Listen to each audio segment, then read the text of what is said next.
Disunahkan juga bagi orang yang mau berkurban untuk tidak memotong rambut ataupun kuku dan semua anggota badan yang lainnya sebelum prosesi penyembelihan daripada hewan kurban.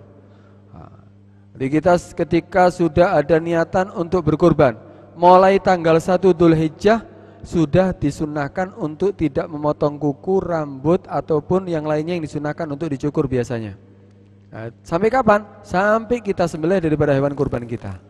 Kalau kita memotong rambut atau memotong kuku, malah hukumnya apa? Makruh. Itu Nabi SAW bersabda, "Idza ra'aitum hilala dzulhijjah wa arada ahadukum ayyudhiya falyumsik an sya'rihi wa adfarihi." Rawahu Muslim. Nabi SAW bersabda, "Idza ra'aitumul hilal," jika kamu melihat hilal Dzulhijjah, artinya tanggal 1 Dzulhijjah, wa arada dan kamu ingin, wa arada ahadukum dan diantara kamu sekalian ingin ayyudhiya untuk menyembelih hewan kurban, artinya apa? Ingin berkurban, falyumsik an sya'rihi, maka tahanlah, artinya apa? Tahanlah, jangan kamu memotong daripada rambutnya, wa adfarihi dan kuku-kukunya. Ini adalah anjuran daripada Nabi SAW. Kalau kita memotongnya malah hukumnya apa? Makruh. Apa sih hikmahnya? Kok kita tidak dianjurkan untuk memotong? Hikmahnya ulama mengatakan agar selalu anggota tubuhnya mendapatkan ampunan dari Allah dan terbebas daripada api neraka. Itu diantara hikmah yang disebutkan oleh ulama untuk kesunahan tidak memotong kuku ataupun rambut. Tapi perlu diketahui, yang disunahkan untuk tidak memotong kuku ataupun rambut tadi itu bagi orang yang ingin berkurban, bukan seluruh keluarganya.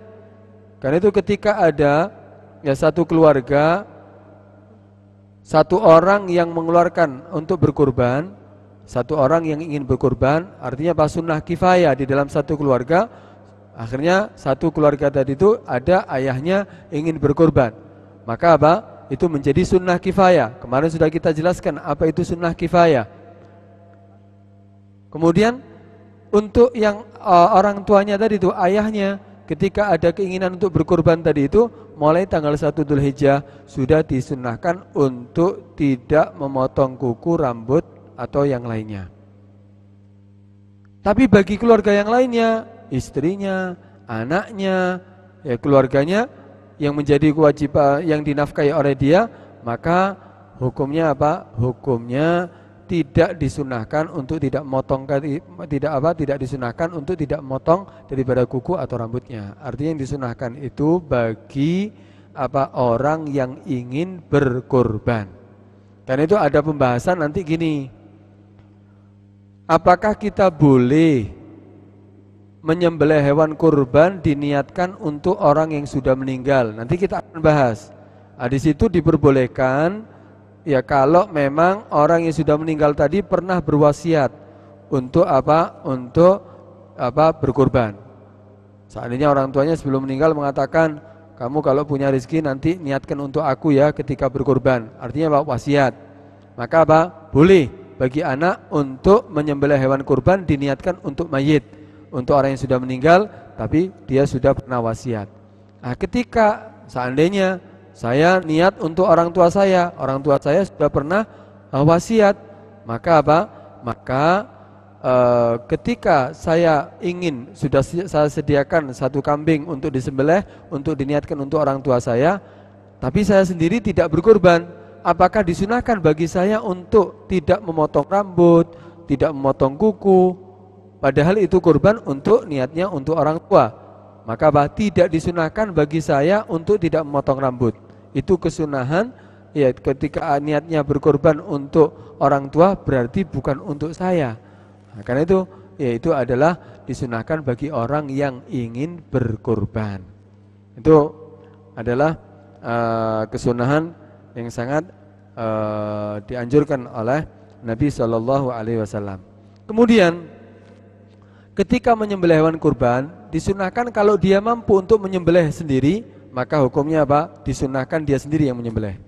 Kalau dia mampu, kecuali perempuan, Maka bagi perempuan sunnah untuk diwakilkan.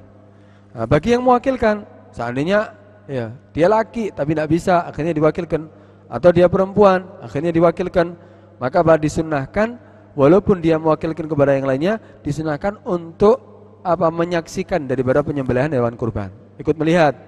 Ya karena apa?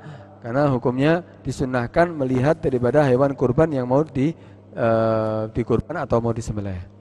Ini hukumnya apa? Sunnah.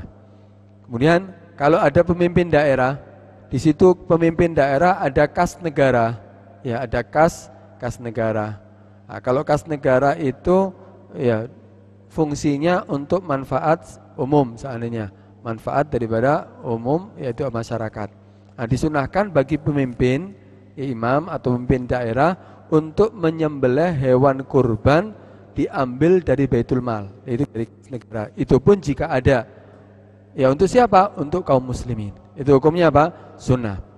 Nah, ini adalah beberapa sunnah yang dianjurkan ketika kita berkurban ataupun ketika ingin berkurban.